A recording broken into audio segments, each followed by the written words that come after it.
RTV app వార్తల్ని క్షణాల్లో చదివే అవకాశం ఉంటుంది. ఒక న్యూస్ పేపర్, ఒక టెలివిజన్ ఛానల్ మీ చేతుల్లో ఎప్పుడూ ఉంటాయి.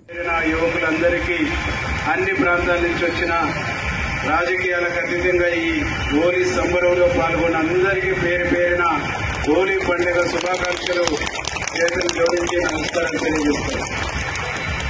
ఈరోజు నిజంగా ఒక స్వేచ్ఛగా హోలీ అయితే నేను ఆడినట్టు భావిస్తాను. గడిచిన సంవత్సరంలో ప్రతి హోలీలో నాకు మీద ఒక కేసు ఉండేది.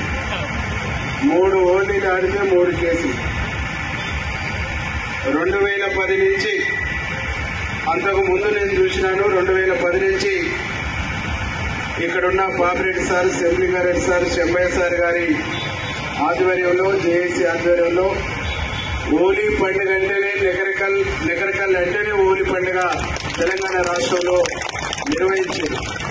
ఆ సాంప్రదాయాన్ని పోగొట్టొద్దని, ఆ సాంప్రదాయాన్ని అట్లే కంటిన్యూ చేసుకుంటూ రావడం జరిగింది. దురదృష్టవశాత్తు పండుగల మీద కూడా నిషేధం కొనసాగినటువంటి ఆ రోజుల నుంచి ప్రజాపాలన వచ్చిన తర్వాత ఒక స్వేచ్ఛాయుతమైనటువంటి వాతావరణంలో ఈ హోలీని మనం జరుపుకున్నాం. తప్పకుండా ఈ హోలీ సాంప్రదాయాన్ని, నెకరికల్ హోలీ చరిత్రను తప్పకుండా కాపాడుకుందాం, బతికించుకుందాం.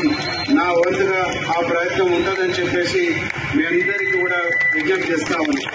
ఈరోజు వెంకటరమణను అభివృద్ధి చేయాలి, టౌన్ నెకరికల్ నియోజకవర్గం అని చెప్పేసి తప్పకుండా అభివృద్ధి కోసం ప్రయత్నం చేస్తాను, ప్రయాణం చేస్తాను.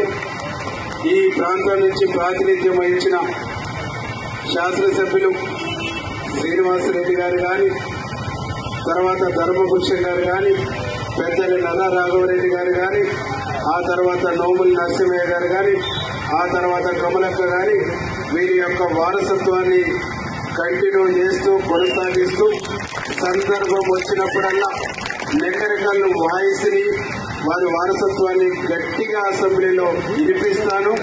గట్టిగా అసెంబ్లీలో నెకరికల్ వాయిస్ కు, నెకరికల్ గడ్డకు ఉన్నటువంటి పేరును పడగొట్టనని చెప్పేసి ఈ సందర్భంగా నేను హామీస్తాను. మేమందరం కూడా ఒకటే అనుకున్నాం. కాంగ్రెస్ పార్టీ అధికారంలోకి వచ్చిన తర్వాత ఇక్కడ ఉండే నాయకులం అందరం కూడా ఒక నిర్ణయం తీసుకున్నాం. ఎక్కడ ఏడా కక్ష సాధింపులు ఉండొద్దు, రాజకీయాల్లో బూతులు, ద్వేషాలు ఉండొద్దు, రాజకీయాల్లో ఒక సమన్యాయం పాటించాలనే ఒక ఉద్దేశంతో గౌరవనీయులు ముఖ్యమంత్రి గారి ఆదేశానుసారం ఈ జిల్లా మంత్రివర్యులు కోమటిరెడ్డి వెంకరెడ్డి అన్న, ఉత్తమ్ కుమార్ రెడ్డి గారు, మన ఎంపీ గారు చామల కిరణ్ కుమార్ రెడ్డి గారి యొక్క ఆదేశానుసారం తప్పకుండా ఆ వారసత్వాన్ని, ఆ పరంపరను కొనసాగిద్దాం. విమర్శలు చేసుకుంటే రాజకీయ విమర్శలే తప్ప వ్యక్తిగత విమర్శల రాజకీయాల్లో నెకరికల్ గడ్డకు తావుండొద్దు, తావియొద్దు. అట్లాంటి విమర్శలు కూడా చేయొద్దని ఇక్కడ ఉండేటువంటి నాయకులకు, కార్యకర్తలందరూ కూడా నేను విజ్ఞప్తి చేస్తాను. ఈ టౌన్ ఏమైనటువంటి పరిస్థితి, ఏ ఊరికి పోయినా సమస్యలు ఎదురొస్తుంది. నేను నిన్న ఇనుపాముల మిత్రులు ఉన్నారు, పోయినా గుట్ట మీదకి గుడి కావాలన్నారు. ఎక్కిన పాపం చెన్నయ్య గారు 150 లక్షలకు గుట్ట మీదకి రోడ్డు వేసిండు. రోడ్డుకు నిధులు లేవు, డబ్బులు లేవు. గుడికి ఫౌండేషన్ వేసిన డబ్బులు లేవు, నిధులు లేవు. ఇట్లాంటి దయనీయమైన స్థితిలో ఈ నెకరికల్ నియోజకవర్గం ఉన్నది. ఇక్కడున్న పోలీస్ స్టేషన్ లో బస్టాండ్కు మారుస్తున్నాం. బస్టాండ్ పోలీస్ స్టేషన్ కి తీసుకొచ్చేటట్టు ఏర్పాటు చేస్తాం. దాంతో పాటుగా MRO office, MPD office, Panchayati Raj office, అన్ని ఆఫీసులు ఒకే చోట, ఒకే సముదాయంలో ఉండేటట్టు ఏర్పాటు కూడా చేస్తా ఉంది. మున్సిపాలిటీ చిన్నగా ఉన్నది. మున్సిపాలిటీలో కనీసం ఒక మీటింగ్ పెట్టుకుంటే కూడా ఇరికేట్గా ఉన్నది. ఉన్న సభ్యులు కూర్చునే పరిస్థితి లేదు. 1 కోటి నుంచి 1,50 లక్షలతో మున్సిపల్ బిల్డింగ్ ఏర్పాటు చేయాలని ముఖ్యమంత్రి గారిని కోరినాం. తప్పకుండా అది కూడా ఏర్పాటు చేస్తాం. ఇంకా అనేక రకాలుగా ఈ సెంటర్ను తీసింది కూడా ఉద్దేశం ఏంటంటే, పోలీస్ స్టేషన్ వచ్చి ఇక్కడ బస్టాండ్ వచ్చిన తర్వాత ఇక్కడ బస్సుల టర్నింగ్ ఎక్కడ తీసుకోవాలి,